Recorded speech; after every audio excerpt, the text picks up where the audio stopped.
Hi, I'm Traci Pirri with Hope for the Journey, and I wanted to answer a question that we get often, and it's a very legitimate question. So I wanted to spend a little bit of time on it. That is, why is therapy so dang expensive? And the answer is really pretty simple. One, insurance pays diddly squat. They really don't pay a living wage for therapy appointments. Um, the EAPs are even worse. And so therapists that accept insurance and EAPs end up having to almost double the amount of time that they're spending seeing clients, which leads to really high risk of burnout, that feeling of disconnection. It also leaves therapists with no time to do their continuing education.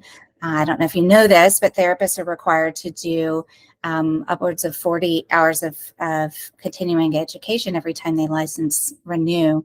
And many of us choose to take really important, expensive trainings like EMDR training, averages about $1,500 a pop. And that's just the training. Then there's consultation and certification and advanced trainings and all kinds of different things. I estimate I've probably spent almost $500,000 on training and education so far in my career, and could have spent a lot more than that. So one is insurance doesn't pay us.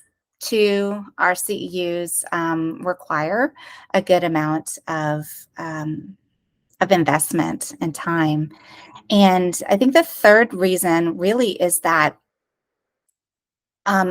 if we are going to be dedicated to providing really good care, we have to take care of ourselves first.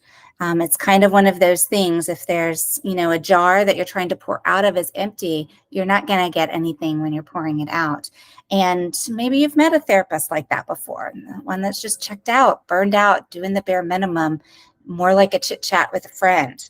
That's not the kind of way that we like to do therapy at Hope for the Journey. And so that's one of the reasons why we are self-pay. But we still do have a heart for accessibility, a big heart for it. We've decided to start with self-pay and make our group really financially secure. Then we've added on the master's level intern program, which allows us to provide really low cost services by the therapists that are getting trained and getting a lot of support for us and providing good trauma-informed care. And our next step, which is still a couple years away, but in the works already, is to add a nonprofit. And so when we add that nonprofit, we'll be able to really expand our sliding scale options and provide a wide variety of care to people of all income levels.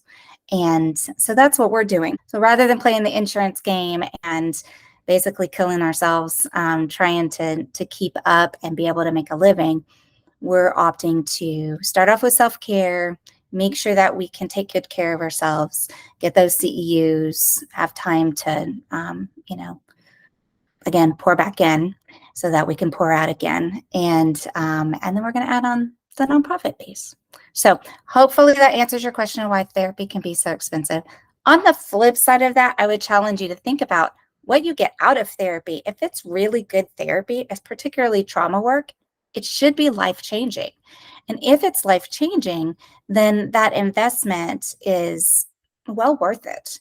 We really try to make sure that the services that we provide are well worth the investment. So make sure that you ask any questions that you have. We're really open to talking about the reason why our policies are the way that they are, and our goals in the future for how we're going to continue to add more and more accessibility to our services. Thanks. Let's go out and do some good in the world today.